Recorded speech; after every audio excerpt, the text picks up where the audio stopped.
This is Resilience in the Ripples, an examination of how the workplace affects resilience by Cooper LaVoy. To start, for some context, the agriculture industry in the US is one of great size and economic power. However, the labor is very demanding and intensive, so therefore it goes to lower class citizens. But the majority of these lower class citizens tend to be migrants. As seen on the graph above, up to 90% of these workers can be migrants. But these migrants are exploited and abused by being cheated out of a fair pay and working in unsafe conditions. So, it is pretty widely known that the conditions they work in are inadequate and they are abused.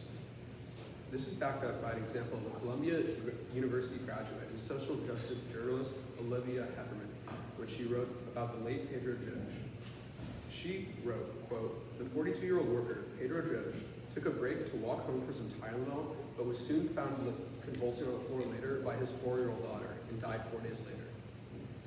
It is said that this seizure was caused by chronic headaches, which was a result of a blow to the head from a heavy metal door, which was also a direct result of unsafe working conditions.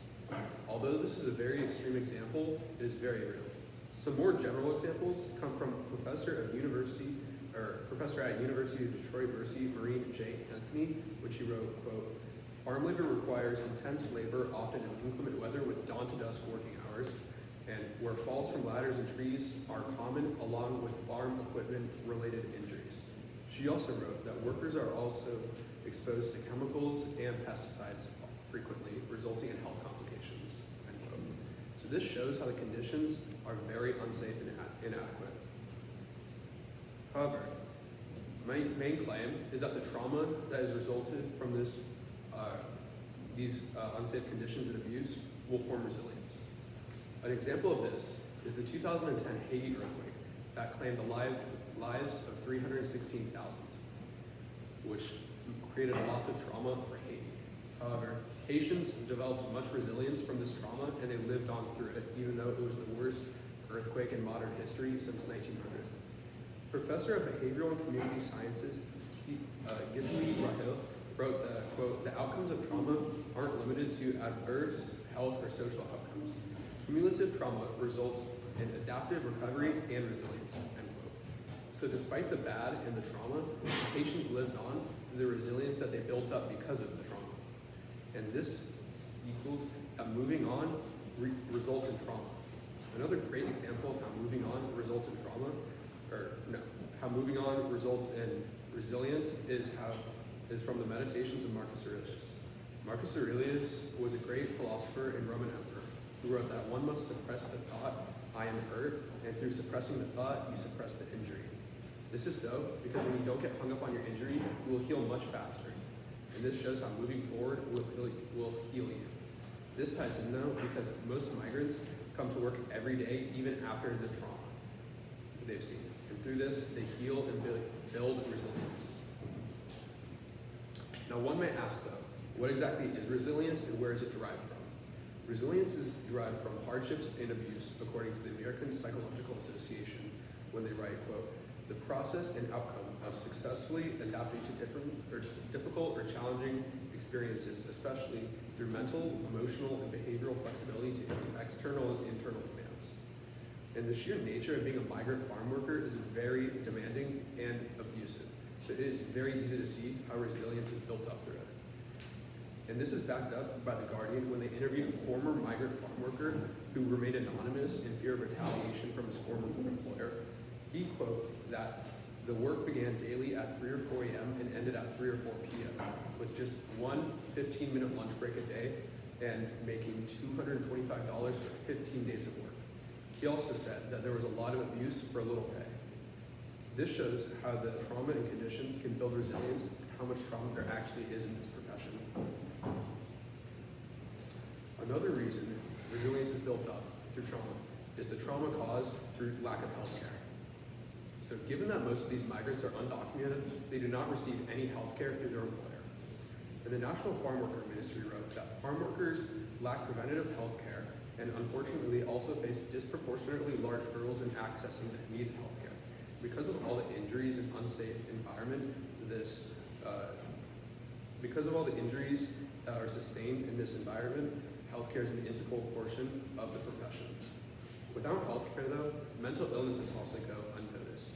Some may argue, though, that the mentally ill is a niche group of the population, but Professor of Family and Community Meds at Wake Forest University, Anne Hiatt, begs to differ. She wrote that the mental health among the population was very poor.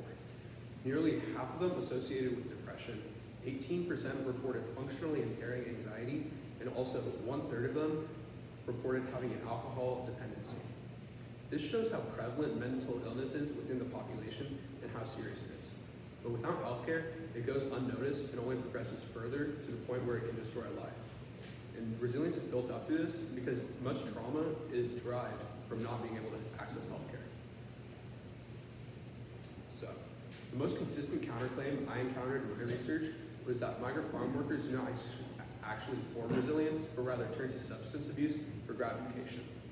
This claim came from author James M. Watson when he wrote, quote, about 1/4 of the population drank consistently and 22% drank 5 or more drinks in a single sitting, end quote. Despite this, Yale graduate and professor at Purdue University, Ellen Kosek, wrote that despite hardships, many migrant farm workers exhibit both individual and family resilience as a defense mechanism, end quote. So despite the hardship, resilient is present and thriving in their lives because of the trauma they endure. And they're still coming to work every day, accepting the trauma they have to live with because of the resilience they have built up. And because of that, the counter of substance abuse is simply ineffective to the claims. With all of this taken into consideration, the resilience among the population is indisputable. Think about Pedro Jorge, whose death was a direct result of unsafe working conditions. And think about the fact that they work without healthcare in a field where you may go to work and not come back. So, resilience is a direct result of hardship as well, and this field is full of hardships and trauma. So in conclusion, due to being underpaid, physically abused, and overworked, the average migrant farm worker has increased resilience. Thank you. Terrific, thanks Cooper. I have 2 questions for you, and then we'll wrap up your presentation. So for the first question, how did your research question evolve as you moved through the research process, from the beginning to the middle to this final research question? Yes, so my beginning research question was how are they abused, and really looking into the abuse side of it, but through the stimulus and other sources, I researched the resilience of it and how the abuse itself evolves into the resilience and the specific forms of abuse they endure. Terrific. And then as a follow-up to that,